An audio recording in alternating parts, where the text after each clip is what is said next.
guys, Mustang here, bringing you another Dragon Ball Z Dokkan battle video, and so we are continuing on with the guides for the new 10 stages of Super Battle Road that are coming to Global, and next up is stage 46, which is the Special Pose category. So this one definitely got some significant buffs for Global, thanks to both the download celebration and the most recent banner that has come out, but of course we will dive into that as we go through the category. So as always with these guides, I'll be going over my top picks and some honorable mentions. If there's any units that you think I missed out that I should have talked about, or any aspects of a unit that I did talk about that I should have covered it in more detail, let me know down below in the comments section. And if you do find the guide helpful, do hit that like button, subscribe to the channel if you are new, and let us go ahead and jump straight in. So the main leader for the Special Pose category is this INT Gotenks. His leader skill is 170 across the board and 4 key, so very strong leader skill for this category.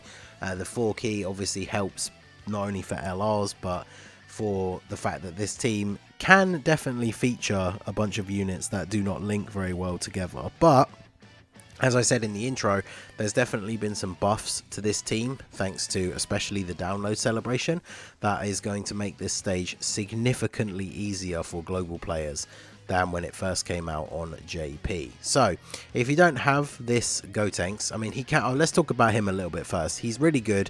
On turn 1, he's not the best. He greatly raises defense for 1 turn on super, which is very good. His defense is very solid after super attacking, but then the next time he comes around into play, he transforms into the Super Saiyan Gotenks, where he has a 70% chance to stun on super. He also has the built-in chance to additional, so if you have dupes or additional skill orbs, he can potentially super attack 3 times in 1 turn. Each of those super attacks greatly raises his defense and has a 70% chance to stun, so he's very powerful. You're probably never going to see the Super Saiyan 3 form, because usually that's like a turn 7 kind of thing, so probably never going to see this in Super Battle Road, but obviously the Super Saiyan Gotenks is very powerful. Then next up we have this INT Pride Troopers, or Topo and the Pride Troopers. They can be a good stand-in leader. They are a 3 key 120 lead for Special Pose. This unit is pretty solid in and of their own right as well. They do supreme damage to the enemy and lower attack on their super, which is always useful for Super Battle Road. Then they have attack and defense 110, but they get an additional attack and defense 110 when there are 3 or more Universe 11 category allies on the team. So I don't even know if there are that many Universe 11. It's 3 or more in total, right? So they are 1. Then you've got God Topo and the free-to-play guys, so we are going to talk about all of those units. So you can actually do this if you want to maximize their efficiency. They also guard all attacks when there's another Universe 11 ally in the same turn, so that works out really well. And then they buff Universe 11 allies as well. So especially with the God Topo here, if you have them on rotation together, they can be very powerful, because that INT Topo is going to have very high stats as well as guarding, and then this God Topo is also providing 40% attack and defense to all allies. Very good unit, pretty good defensively as well, so that rotation can be very powerful. And then of course there is this card, which is the farmable free to play one. They don't have any super useful super attack effect, although they do raise defense, which is good. And then other than that, they just have a reasonable base attack and defense. When there's another Universe 11 ally in the same turn, they get a bit more, and they also buff Universe 11 allies. So using these 3 units together on the team can actually be very effective. And then next up, this is where the big buffs come in. So the Ginyu Force all got their EZAs during the download celebration, and every single one of them is on Special Pose. Captain Ginyu becomes a Special Pose leader for 77%. Not the highest in the world, but for a free-to-play unit, obviously pretty solid. And yeah, every single member of the Ginyu Force post EZA is now very good. Ginyu gets ridiculously high stats overall. He is a crazy powerful unit. When you're only facing 1 enemy, he gets a bunch of extra attack and defense, and then if you're facing multiple enemies, he gets damage reduction, so obviously something that's very good for Super Battle Road. He has an additional 50% attack and disables enemies guard when there is another Ginyu Force ally on the team, so good for still dealing damage against a physical enemy. And overall, just very solid stats, so he is a solid unit regardless. And then moving down the line for the Ginyu Force, Jace is probably the next most useful, or maybe he's the most useful of all of them, even if you're not going to bring many other Ginyu Force members on the team, because he has that scouter ability to see the enemy super attacks, as well as being an extreme class allies support unit, although realistically outside of the Ginyu Force this team is mostly super type units, but seeing enemy super attacks is obviously incredibly powerful, especially in Super Battle Road where a super attack in the wrong place is usually what ends the run, so that is very good. And then he does also give other Ginyu Force allies a big defensive buff if there are other Ginyu Force allies on the team, and that does include himself as well, so obviously that works out very nicely. Next up we have the Guldo, who can be very useful. He greatly raises defense on super attacks, so that allows him to tank a little bit better. He has a 50% chance to stun as well, so that's very, very good. He does also lower the attacked enemy's attack and seals them, so if you don't get the stun off, you can nerf their attack and seal, which is super useful. And he gets a bit of extra attack and defense per Ginyu Force ally on the team, so of course the more Ginyu Force members you have, the better he's going to be overall. But his utility for the stunning, attack lowering and sealing is obviously one of his most valuable assets. Next up we have the Raccoon. He's just got very solid stats overall. He can do decent damage. He greatly raises attack for 1 turn, so if he gets an additional super, that obviously jumps up. But he's got 120 attack and defense, and then gets an extra 30% with each attack received up to 120. So turn 1, you know, you want to try and get him hit a few times, maybe pop a defensive item and put him in the slot where there's the most attacks.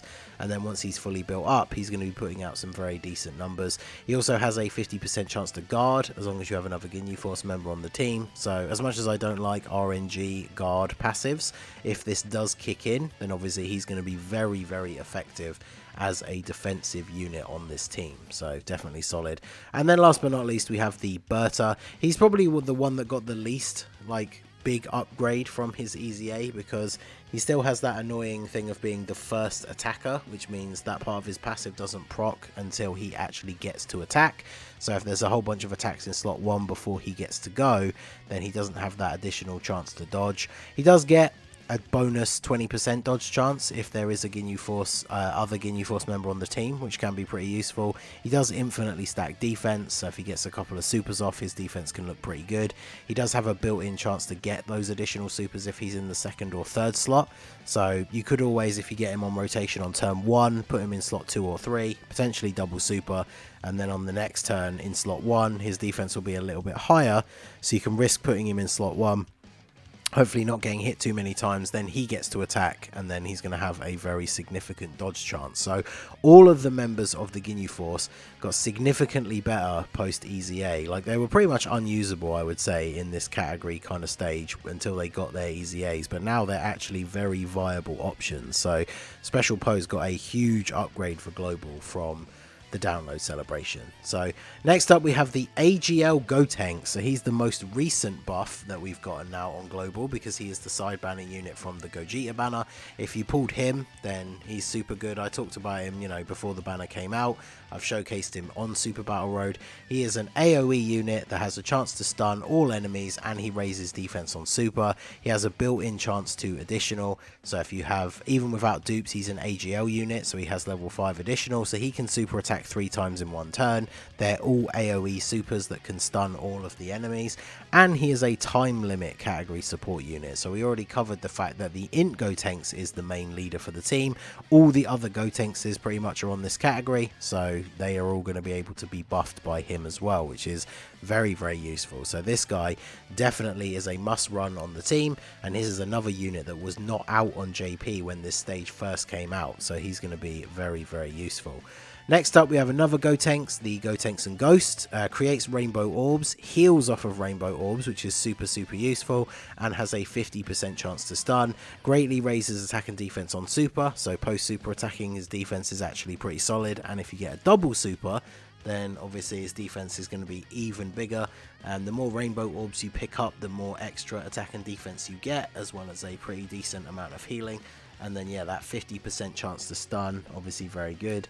This is another one of the Gotenks, like I mentioned, so he's on time limit. So, like, him and the AGL Gotenks together would work incredibly well. Lots of stunning going on, and he's getting the support from that AGL Gotenks and providing you that little bit of extra free healing as well. So, for a free-to-play unit, this guy is really, really good and definitely a great Super Battle Road Run unit.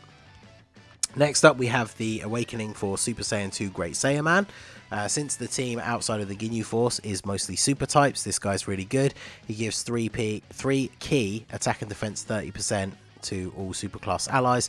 He also debuffs extreme allies defense, so they'll take a little bit of extra damage, and then he builds up over time with each attack, getting a bunch of extra attack and defense. So overall, he's just a solid support unit who can hold his own defensively. Like I say, outside the Ginyu Force, this team is mostly going to be super types, so he is a very solid option to run as a support unit on this team. And then last but not least, I thought we would talk about the physical Super Saiyan 3 Gotenks. I think this Gotenks is really, really good. He does have a built-in chance to dodge. It's only 30%, but obviously that can be very useful. He's got very high base stats. And you know, if you can get that 11 key super, he does crazy damage. Even if you're a bit screwed over for key orbs, he early supers anyway. You can get a super attack at 9 key, so he can be very good. And of course, as another Gotenks, you know, having the whole time limit thing, even though he isn't over in a flash unit primarily because he is Super Saiyan 3, he obviously has fused fighter, so he's going to get some key from the AGL Gotenks and then the time limit 3 key and 40% buff on top. So even though they don't have the best key links together, him and the AGL Gotenks can work super well together. You can put this guy in slot 1, potentially dodge some attacks, and then have the AGL Gotenks in slot 2, because he obviously wants to be in slot 2 primarily to get those defense raises on super attack. So he is a very strong unit, definitely much better than the tech one, although I guess you could use the tech one. So if we look back at the category, like, you could use the tech one if you don't have the physical one, but he is a much older EZA unit. He's definitely aged quite a bit already, unfortunately. In terms of the LRs, if you're running a lot of the Ginyu Force units, you could bring these guys, but considering they didn't get EZAs, they're quite outdated now. And the Saiyaman 1 and 2, we don't yet have their EZA on global, so whilst they could be useful for some support, and they do seal on their 12 key super, their defense is pretty bad. This Super Saiyan Gohan Saiyaman is pretty decent. He's okay. This STR Gotenks is a support unit when there's multiple enemies and can stun on super, so he can be a fairly useful option as well. And then I guess this Gotenks does seal on super, and after his EZA he is at least a little bit better defensively, but he's probably a lower tier choice for the team as well. So let me know what you guys think down below. Like I said at the beginning, if there's a unit that you think I missed or something I should have gone over in more detail about one of the units we did cover, let me know in the comment section and we can continue the discussion down there. And let me know what your team build is going to look like for the special pose stage. So that is going to be it for the video, guys. This has been the Master Ningen. Smash that like button, subscribe to the channel if you are new. Check out the links down below for the Discord and the merch store, and I will see you all again soon. Have a good one.